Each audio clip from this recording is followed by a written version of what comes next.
আজকের recipe chicken lollipop বা chicken drumstick. এই চিকেন ললিপপ আমরা সাধারণত রেস্টুরেন্টে গিয়ে খেয়ে থাকি, কিন্তু তোমরা কি জানো এই রেস্টুরেন্টের মতন চিকেন ললিপপ বাড়িতে বানিয়ে নেওয়া কতটা সহজ? তাহলে আর দেরি না করে এটা বানাতে আমাদের ঠিক কি কি লাগছে সেটা দেখে নিই। আর আমি সুস্মিতা তোমাদেরকে আমার চ্যানেল ইয়ামিজ বাংলাতে স্বাগত জানাই। এই চিকেন ললিপপ বানাতে যেহেতু চিকেন উইংস লাগে, তাই আমি এখানে নিয়ে নিয়েছি 6খানা স্কিন সমেত চিকেন উইংস। এবার আমি একটা করে চিকেন উইংস নিয়ে সেটা থেকে কি করে ললিপপ বানানো যায় সেটা দেখাবো। এই চিকেন উইংস এর কিন্তু 3টে পোর্শন থাকে। প্রথমটাকে বলে ড্রামেট, মাঝখানেরটাকে বলে উইংগেট, আর লাস্টের দিকটাকে বলে টিপ। এবার আমি চিকেন উইংসটাকে কাটবার জন্য একটা ছোট সাইজের ছুরি নিয়ে সেটাকে নাইফ শার্পনারে ভালো মতো ধার দিয়ে নেব। এবার আমি এই চিকেন উইংসের যে প্রথম আর মিডিল পোর্শনটা রয়েছে তার মাঝখানের যে জয়েন্টটা আছে সেটা কেটে নেব। তার জন্য প্রথমে আমাদের মাঝখানের এই স্কিনটাকে ছুরির সাহায্যে কেটে নিতে হবে। স্কিনটাকে হালকা করে কেটে নেওয়ার পর তোমরা এই ড্রামেট আর উইংগেটের মাঝখানের যে জয়েন্টটা সেটা দেখতে পাবে। তারপর তোমাদের হাতের সাহায্যে এটাকে একটু টুইস্ট করতে হবে। মোচড় দেওয়ার পরেই তোমরা দেখবে এই দুটোর জয়েন্টের হাড় আলাদা হয়ে গেছে। ঠিক এই সময় এই জয়েন্টটাকে আমাদের ছুরির সাহায্যে কেটে নিতে হবে। তোমরা দেখো আমাদের উইংসটা কিন্তু দুটো ভাগে ভাগ হয়ে গেল। এবার আমাদের উইংগেট আর টিপের যে জয়েন্টটা রয়েছে সেটাকে আমাদের ছুরির সাহায্যে কেটে আলাদা করে নিতে হবে। এবার এই টিপটা কিন্তু আমাদের কোনো কাজে লাগবে না, তাই আমি এটাকে ফেলে দেব। এবার উইংগেটের ঠিক যে অংশ থেকে আমি টিপটা কেটে বাদ দিলাম সেই জয়েন্টটার হাড়ের থেকে আমাদের মাংসটাকে ছুরির সাহায্যে আস্তে আস্তে করে আলাদা করতে হবে।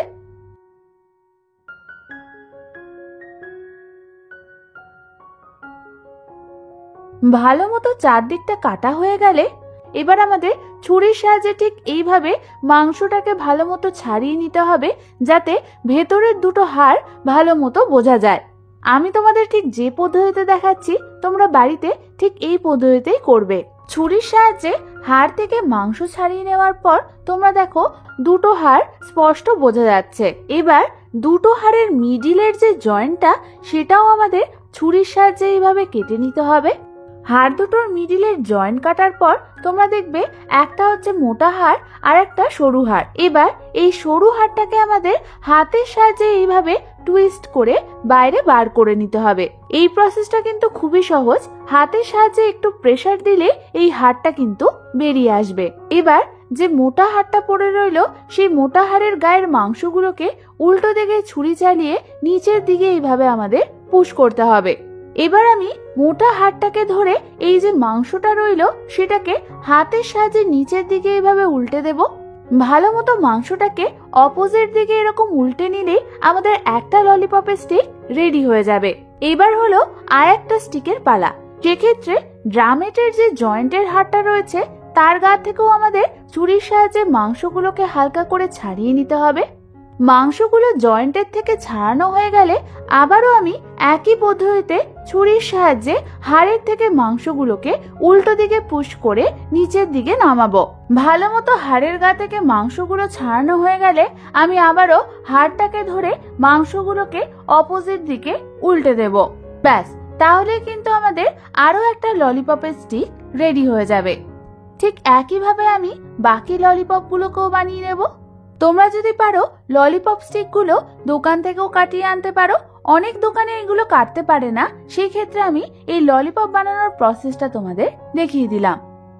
এবার আমি এই ললিপপগুলোকে ম্যারিনেট করে নেব। তার জন্য আমি এর মধ্যে দিয়ে দেব 1 চামচ পরিমাণ নুন, 1/2 চামচ পরিমাণ চিনি, 1 চামচ পরিমাণ গোলমরিচের গুঁড়ো, 1 টেবিল চামচ কাশ্মীরি লাল লঙ্কার গুঁড়ো, 1 টেবিল চামচ আদা রসুন বাটা, 1 চামচ ভিনিগার, 1 টেবিল চামচ শেজওয়ান সস, 1/2 চামচ পরিমাণ ডার্ক সোয়া সস, একটা ফাটানো ডিম, আর দিয়ে দেব 5 টেবিল চামচ কর্নফ্লাওয়ার আর 4 টেবিল চামচ পরিমাণ ময়দা। এবার আমাদের এই ললিপপটার সাথে সমস্ত কিছুকে ভালো মতো মাখিয়ে নিতে হবে।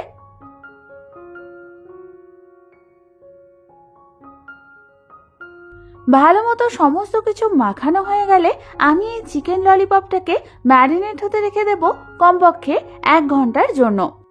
এবার 1 ঘন্টা পর আমি অন্যদিকে গ্যাস জ্বালিয়ে একটা কড়াইতে ডিপ ফ্রাইং এর জন্য সাদা তেল গরম বসিয়ে দিলাম।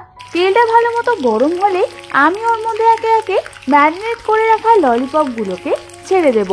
তেলে ললিপপগুলোকে ছাড়ার সময় তোমাদের কিন্তু প্রথমে ললিপপগুলোকে হালকা হাতে তেলের ওপর একটু ঘুরিয়ে নিতে হবে, তারপর তোমাদের ললিপপগুলোকে তেলের মধ্যে ছেড়ে দিতে হবে, তা না হলে ললিপপগুলো নিচের দিকে কিন্তু আটকে যেতে পারে।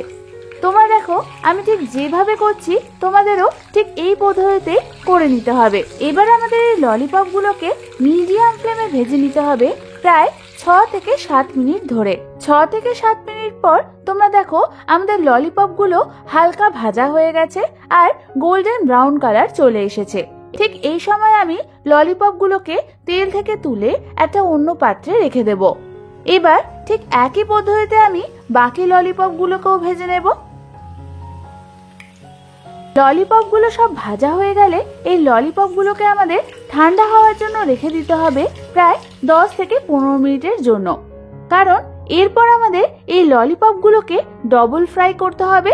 তাহলেই তোমাদের ললিপপগুলো কিন্তু পারফেক্ট টেক্সচার, মানে বাইরে থেকে ক্রিস্পি আর ভেতর থেকে একদম জুসি তৈরি হবে।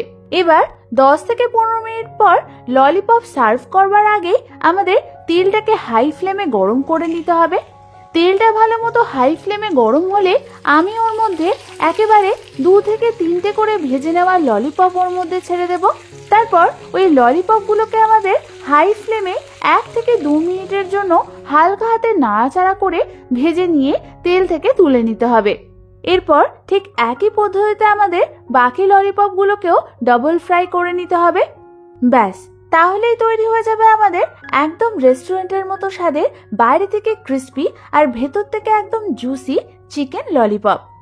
এই চিকেন ললিপপ দিয়ে কিন্তু চিকেন ড্রামস অফ হেভেনও বানানো যায়। সেই রেসিপিটা যদি তোমরা জানতে চাও তাহলে অবশ্যই আমাকে কমেন্টসে জানিও।